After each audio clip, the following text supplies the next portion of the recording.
এই দুইটা জিনিস ডিসিশন নেন এবং আপনি লিখে রাখেন, ইনশাআল্লাহ হবে ইদনিল্লাহ আপনার জীবনের শ্রেষ্ঠ রমজান আপনি কাটাতে পারবেন। রমজান মাস কোন স্মার্টফোন ব্যবহার করবেন না, নেট কানেকশনের সাথে সংযুক্ত থাকবেন না। যাদের নেটেই কাজ, নির্দিষ্ট সময় কাজের সময় করবেন, এরপরে টোটালি বন্ধ করে দিবেন। বাসার রাউটার বন্ধ করে দিবেন, নির্দিষ্ট সময় চালিয়ে বাকি সময় বন্ধ করে রাখবেন। ডিসিশন নেন, দেখবেন আপনার রমাদানের অন্য 10টা 20টা প্রস্তুতির চাইতে এই একটা প্রস্তুতি আপনার রমাদানকে অনেক বেশি অর্থবহ করে দিবে ইনশাআল্লাহ। দ্বিতীয়ত, রমজান মাসে আনহেলদি, অস্বাস্থ্যকর এবং আমাদের জন্য ক্ষতিকর এবং অপ্রয়োজনীয় অতিরিক্ত খাবার গ্রহণ করা থেকে রমজানে বিরত থাকে।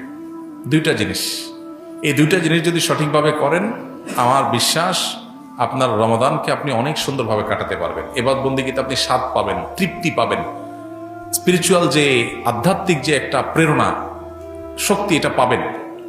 এই যে চোখের জেনা হয় সোশ্যাল মিডিয়াতে, এই যে আপনার ডোপামিন সোশ্যাল মিডিয়াতে একটার পর একটা আনন্দ, বেদনা, হাসি, খুশি, বেদনা, বিভিন্ন ইস্যুগুলো আমাদের মনোযোগকে বিভিন্নভাবে বিক্ষিপ্ত করে ফেলে।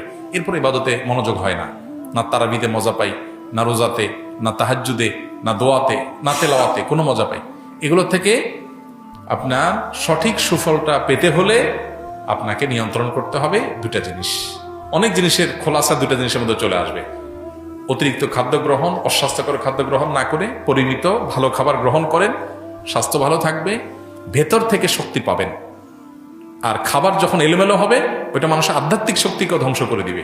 এবং তার সাথে মোবাইল ফোনের নিয়ন্ত্রণ, এই দুইটা জিনিস ডিসিশন নেন এবং আপনি লিখে রাখেন, ইনশাআল্লাহ হবে ইদনিল্লাহ আপনার জীবনের শ্রেষ্ঠ রমজান আপনি কাটাতে পারবেন এই দুইটা প্ল্যান করার মাধ্যমে।